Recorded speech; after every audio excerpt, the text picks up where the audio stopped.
Bang Saib ini kan sering pantauan ke pasar ya. Ya, Untuk tren harga entok ini gimana Mas kalau akhir-akhir ini?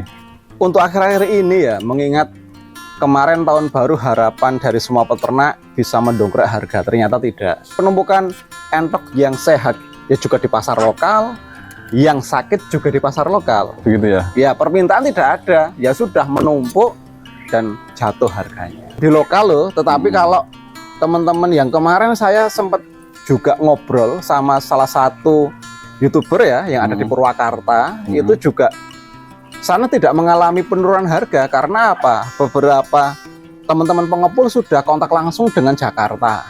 Oh. Sudah tanda tangan kontrak, jadi 1 minggu dia kapasitasnya 500 ekor. Berarti setiap daerah beda-beda ya? Untuk Beda-beda, trennya ya? dipastikan beda-beda. Artinya memang kita sebagai peternak harus bisa membaca pasar lokal dan pasar di luar daerah juga ya? Iya, ya haruslah. Yang namanya pasar itu kan target. Yang namanya pasar lokal kenapa kok harganya tidak stabil, yaitu yang satu dia tidak ada komunikasi atau kerjasama dengan pihak luar daerah ya. Ya. Yang kedua, masyarakat yang ada di Purworejo lokal ini kan tidak banyak yang membuka usaha kuliner dengan bahan dasar daging entok. Iya. Ini masalahnya. Jadi kalau populasinya banyak terus menumpuk hanya di satu titik pasar lokal, dan saya yakin satu kecamatan pasti hanya memiliki satu pasar. Oke. Dia menampung berbagai macam bentuk masyarakat dan berbagai macam ukuran entok satu titik, dan pasarnya pun tidak ada kerjasama dengan di luar daerah, ya sudah Ya. selesai.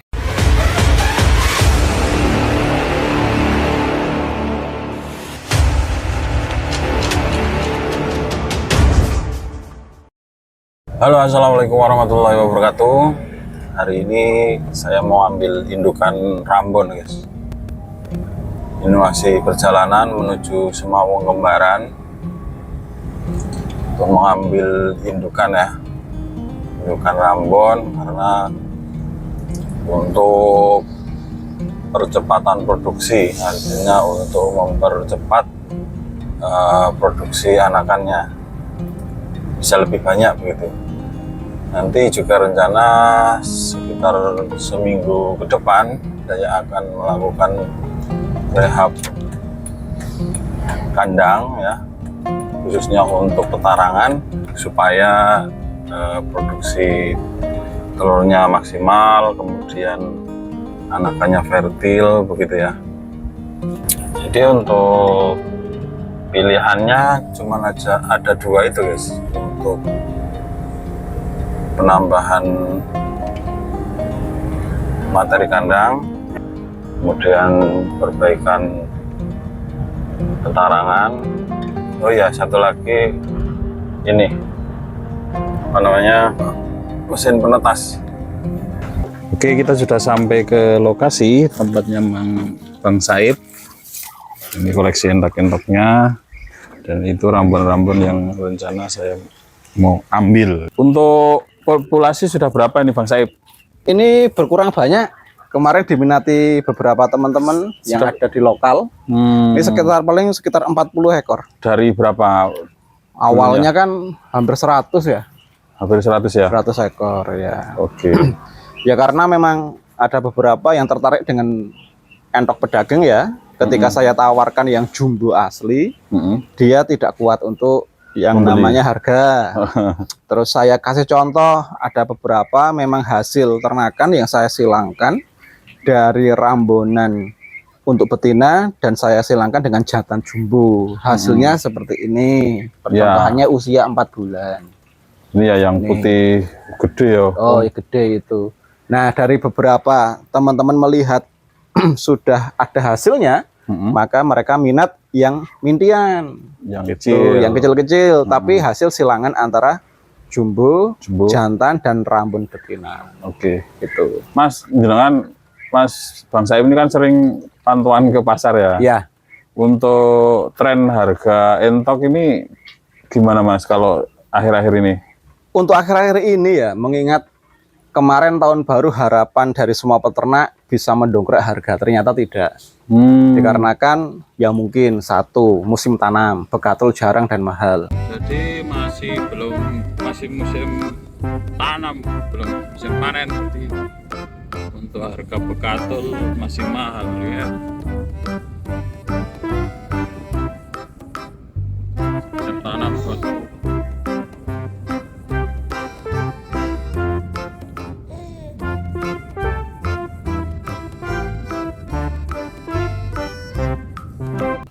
Yang kedua, sanitasi lingkungan yang tadinya kering menjadi becek.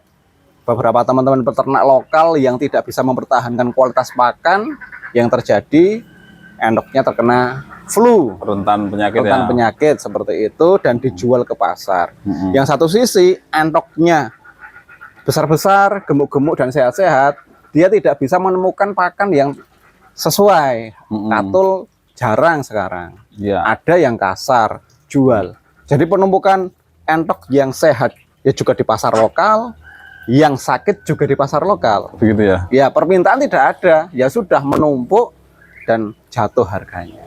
Harganya sempat turun ya. Sempat turun di lokal loh, tetapi kalau teman-teman yang kemarin saya sempat juga ngobrol sama salah satu YouTuber ya yang ada di Purwakarta, itu juga sana tidak mengalami penurunan harga karena apa? Beberapa teman-teman pengepul sudah kontak langsung dengan Jakarta. Oh. Sudah tanda tangan kontrak, jadi 1 minggu dia kapasitasnya 500 ekor. Oke. 1 minggu 500 ekor harus terpenuhi.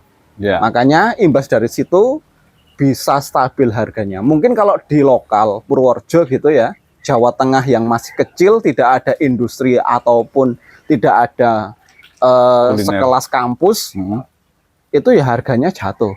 Oh, gitu. berarti setiap daerah beda-beda ya? Beda-beda, Untuk trennya ya? dipastikan beda-beda.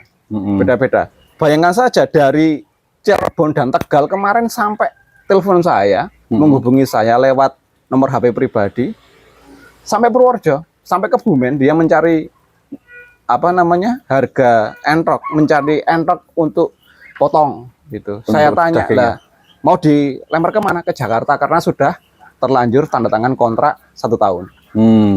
Artinya memang kita sebagai peternak harus bisa membaca pasar lokal dan pasar di luar daerah juga ya? Iya, ya harus lah. Yang namanya pasar itu kan target.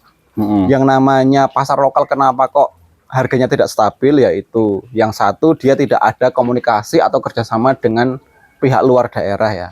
Yang kedua, masyarakat yang ada di Purworejo lokal ini kan tidak banyak yang membuka usaha kuliner dengan bahan dasar daging entok. Ini masalahnya. Jadi kalau populasinya banyak terus menumpuk hanya di satu titik pasar lokal, dan saya yakin satu kecamatan pasti hanya memiliki 1 pasar. Dia menampung berbagai macam bentuk masyarakat dan berbagai macam ukuran entok 1 titik, dan pasarnya pun tidak ada kerjasama dengan di luar daerah. Ya sudah, selesai. Nggak ada tanda tangan kontrak, nggak ada tanda tangan kontrak, iya, nggak ada kemitraan, nggak ada permintaan yang stabil. Berbeda kalau yang di luar daerah ya, yang kayak Purwakarta, Bandung, Banten, Jakarta, Cirebon, itu sudah larinya ke Jakarta semua, metropolitan, tanda tangan kontrak 1 minggu 300 ekor sampai 500 ekor. Iya. Itu padahal kan sebetulnya untuk momen-momen entok itu kan di momen-momen hari besar begitu ya. Harusnya lah. Di Purworejo sendiri mengalami bahasanya kelesuan pasar ya, bisa dikatakan seperti itu. Untuk kemudian bagi peternak-peternak ini baiknya bagaimana, Mas? Nah, salah satu momentum yang paling diminati yang namanya Idul Fitri itu tidak ada tandingannya. Yang namanya Idul Fitri datang pasti jalan-jalan padat merayap, ya kan? Yang namanya Idul Fitri. Nah, di situ adalah puncak berbagai macam harga apapun itu, mau pakaian, mau sembako, mau unggas, perpegan ya. Perpegan. Dan anehnya lagi tidak ada yang menawar.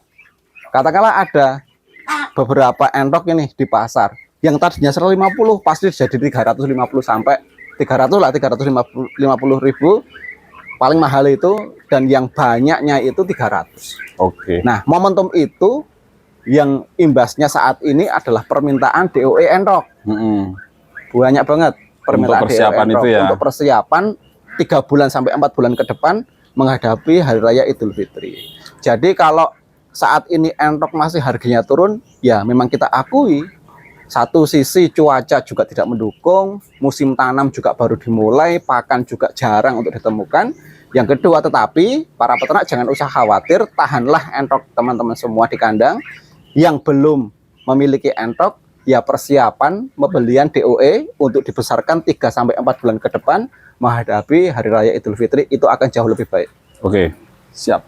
Jadi kalau itu berarti bisa dikatakan itu segmen untuk pedaging ya? Segmentasi untuk pedaging. Kalau yang ini Mas, khusus untuk jenis Rambon, kemudian Jumbo, mungkin Ya, yang punya pasar sendiri. kalau untuk Bagaimana jenis di Rambon dan Jumbo sebenarnya itu juga pasarnya juga jalan. Banyak teman-teman yang menginginkan spek Jumbo ya. Tetapi kalau untuk peternak pemula itu tergiurnya dengan harga mintiannya. Gitu ya. Dia ekspektasinya gini, kalau saya punya satu paket, 1 jantan dan 4 betina. Satu paket di harga umpamanya 2 juta lah yang grade B yang sudah kualitas bagus. Dan dia menjualnya ekspektasinya ini 50.000 per ekor sampai 55.000 atau kalau mau turun-turun ya harga 40 ribuan. Kan dia belum mulai sudah bisa berpikir hasilnya karena dia mempunyai 4 betina ya. Satu betina katalah 10 butir aja yang menetas. Kan sudah kelihatan uangnya. Tetapi ini kan hanya sebuah bayangan yang belum mereka lakukan. Tetapi kalau sudah mereka lakukan, nanti dia akan berpikir ulang untuk mencari entok jumbo yang standar. Kalau entok jumbo, saran saya, yang grade A sekalian, kualitas kontes sekalian. Karena pangsa pasarnya pun tidak akan tertukar antara yang kualitas kontes dengan yang pedaging, gitu loh. Jadi kalau yang pedaging biasanya dia memilih silangan-silangan. Antara jumbo dengan Rambon. Rambon pun seperti itu, ada yang kualitasnya warna ya, warna silver dan lain sebagainya. Itu kalau milik Tom Sua ini kan Rambonnya Rambon mewah ya, silver bagus satu warna. Nah kualitas seperti itu yang dibutuhkan. Jangan Rambon yang warna-warni, ada yang warna hitam, ada yang warna hitam putih. Itu harganya akan anjlok. Jadi kalau Rambon yang murni, yang silver itu, kalau jumbo yang grade A sekalian. Kalau memang harus mau menyasar segmen itu ya. Kalau pedaging langsung saja. Warna-warni kayak gini ini pedaging. Campur jadi satu, kita nunggu momen hari besar gitu. Sudah beres ya untuk pasarnya. Oke. Terima kasih untuk informasinya. Oke. Besok kapan-kapan tak ikut ke pasar. Oke. Lama Tom supaya tidak. Belum pernah malah ke pasar. Belum. Nah, nanti saya ajak air pelesiran ke pasar. Siap. Oke, makasih. Oke. Ini indukan-indukannya yang mau saya ambil, yang mau dibawa ke kandang sama ini 2. Kita mau bawa ke kandang untuk hari ini. Taruh kuwi Pak ya Om? Ya itu. Pancana endoknya raw tidak bisa nganu kontak-ganti pak bawah. Sesuai dengan ini makan ini dengan wong urung sempet-sempet aja kan ini.